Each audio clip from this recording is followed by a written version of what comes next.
El Renacimiento, volver a nacer. En este sentido, el Renacimiento es una época que toma su nombre del afán por recuperar la grandeza cultural del pasado. El Renacimiento se oponía a los valores de la Edad Media, periodo caracterizado por una cultura teocéntrica y antiindividualista.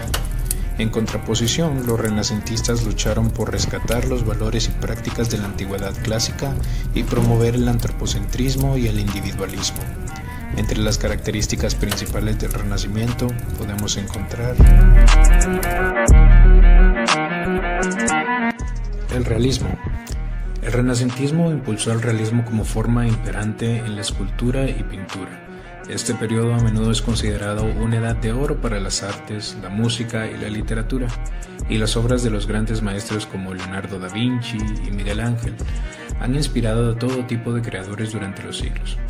Con la antigüedad clásica como referencia, los valores estéticos basados en la simetría, la proporción y el equilibrio se convirtieron en modelos aplicados en las artes y en la literatura. El Renacimiento, en su afán de centrar su mirada sobre el hombre, imponía también el realismo como una forma imperante en la escultura y la pintura, a pesar de que sus motivos serían heroicos y mitológicos. El naturalismo comenzó a principios del Renacimiento. En el naturalismo, el ser humano es un ser plenamente radicado en sí mismo y que en sí mismo adquiere todo su sentido. De ahí que el naturalismo suele desembocar en un humanismo radical, tal como aconteció con el naturalismo renacentista y con el del siglo XVIII. La perfección del ser humano, según esta posición, se encuentra en el mejoramiento de su propia naturaleza, no en la mutación de ella. Los artistas naturalistas suelen pintar lienzos de gran formato en el que lo principal es la figura humana, más que el paisaje. El mecenazgo. El arte, la literatura y la ciencia fueron financiadas por los mecenas, personas de gran poder como banqueros, aristócratas, papas y comerciantes de la época, que además de su apoyo material protegían con su influencia a los artistas, como los Medici, quienes financiaron trabajos como la construcción de la Basílica de San Lorenzo, que tuvo de autor a Miguel Ángel Buonarroti. El mecenazgo también se encargó de conservar, preservar y fomentar el arte y el patrimonio cultural. Proporcionaban alimento y asilo a los artistas destacados, a pesar de no realizar las transacciones en primera instancia.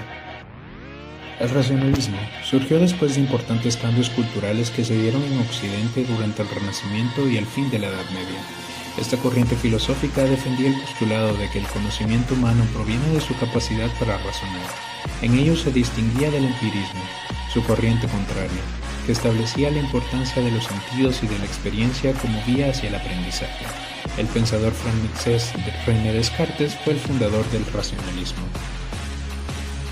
El individualismo. Se entiende al individualismo como la tendencia en los ámbitos artísticos y bohemios a contravenir las tradiciones establecidas y apostar por la autocreación y la experimentación personal, distanciándose de las opiniones populares o de las masas. John William Woodward fue un pintor que, determinado por un extraordinario virtuosismo, coincide cronológicamente con el final del periodo prerrafaelista en Inglaterra, con una gran influencia por la corriente artística del renacentismo.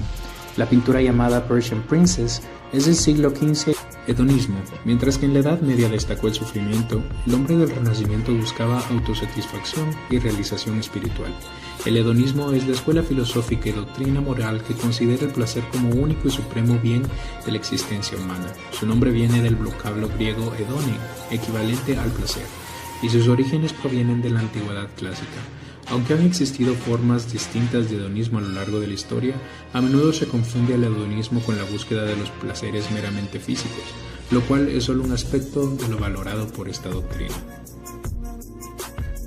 El humanismo se caracterizó por una vuelta a la cultura grecorromana.